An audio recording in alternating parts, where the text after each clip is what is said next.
warahmatullahi wabarakatuh.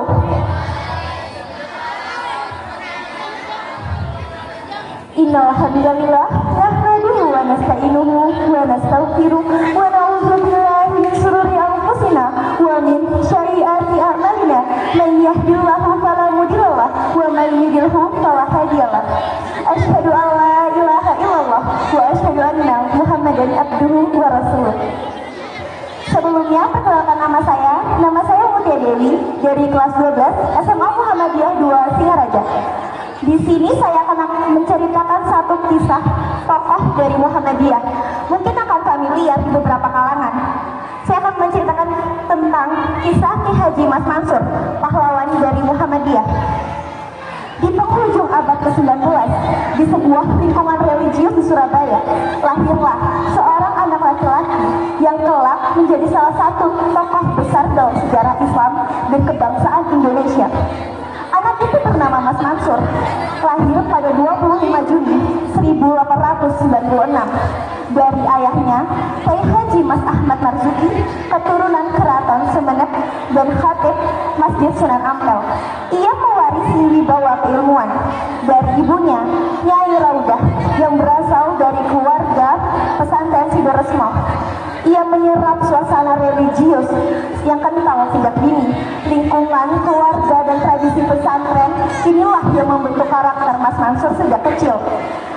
Cerdas, takut, dan dekat dengan ilmu agama. Sejak muda, ia telah akrab dengan kitab kuning dan kerap menghadiri ceramah Kiai Haji Ahmad Dahlan ketika sang pendiri Muhammadiyah itu datang ke Surabaya. Proses belajarnya mengalir dari satu pusat ilmu ke pusat ilmu lainnya, dari Muhammad Tohan Resmo, pesantren Demalan Bangkalan, hingga Kiai Khalil untuk memperdalam ilmu Al-Quran dan Alfiyah Ibnu Malik. Pada 1908, ia berangkat menunaikan haji ke Mekah dan bermukim di sana selama 4 tahun, berguru pada ulama Nusantara ternama yaitu Kiai Mahfuz Termas. Keadaan politik di tanah Arab yang makin tegang yang membuatnya harus berpindah. Meskipun ayahnya tidak merestui, Mas Mansur memilih melanjutkan belajar ke Mesir. Keinginan kuatnya membawanya menumpang kapal laut yang menuju Kairo. Dan pada 1912, ia diterima di Universitas Al-Azhar, lembaga Islam tertua dan paling prestisius di dunia Muslim.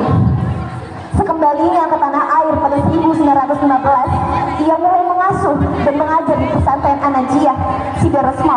Namun, kecerdasannya tak berhenti pada dunia pesantren. Ia terjun dalam berbagai gerakan sosial, intelektual, dan politik. Ia bergabung dengan Serikat Islam Pimpinan Hosn Dokuminato dan ikut mendirikan pusat kajian Taswirul Afkar bersama Kiai Wahab Asbullah, tempat para pemuda membicarakan pemikiran, kemajuan, pergerakan, dan bangsa.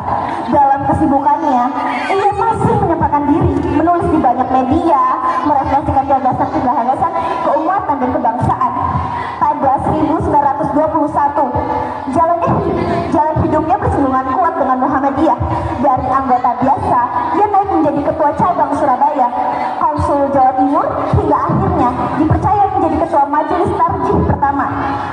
Karir organisasinya menanjak hingga 1937 ketika ia terpilih sebagai ketua besar pengurus Muhammadiyah dalam Kongres Yogyakarta.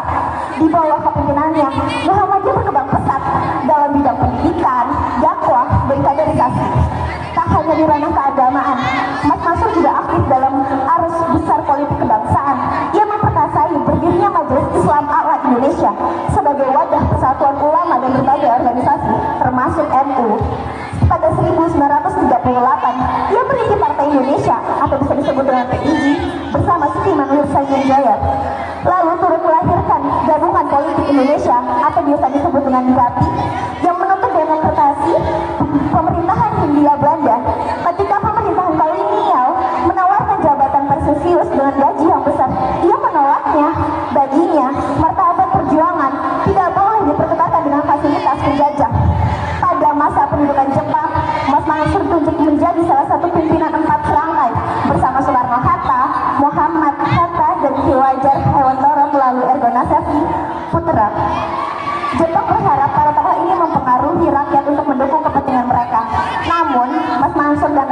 kehidupannya, malah memanfaatkan kesempatan itu untuk menanamkan gagasan kemerdekaan melalui koran dan radio yang disediakan oleh Jepang.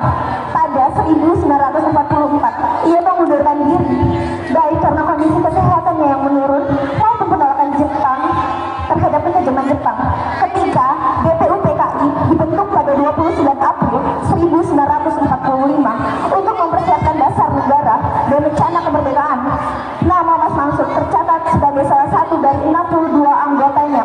Ia turut serta dalam proses pentingnya lahir Indonesia merdeka. Tak lama setelah proklamasi 17 Agustus 1945, Surabaya bergolak, semangat kemerdekaan yang menjalar ke lapisan masyarakat. Dalam kondisi tubuh yang lemah, Mas Mansur tetap memilih barisan pemuda di Surabaya Utara melawan kembali tentara Belanda. Namun perjuangannya terhenti ketika ia ditangkap dan penjara. Di balik jeruji, kesehatannya kian memburuk hingga 25 April 1946 ia menghembuskan napas terakhir. Ia wafat pada usia yang belum genap 20 tahun dimakamkan di Cibubur, Surabaya. 2 dekade kemudian, pada 26 Juni 1964, negara menganugerahkannya gelar pahlawan kemerdekaan nasional kepada ulama, pemikir, dan pejuang yang hidupnya diabadikan untuk agama dan masyarakat bangsa. Perjalanan hidup Ki Haji Mas Mansur menunjukkan bahwa seorang ulama tidak hanya berdiri di mimbar, tetapi juga hadir di tengah pergulatan masyarakat dan bangsanya. Ia memadukan kedalaman ilmu, keberanian moral, dan komitmen kebangsaan dalam satu tarikan nafas perjuangan dari pesantren, kampus Al-Azhar, organisasi Muhammadiyah, majelis ulama, hingga gelanggang politik.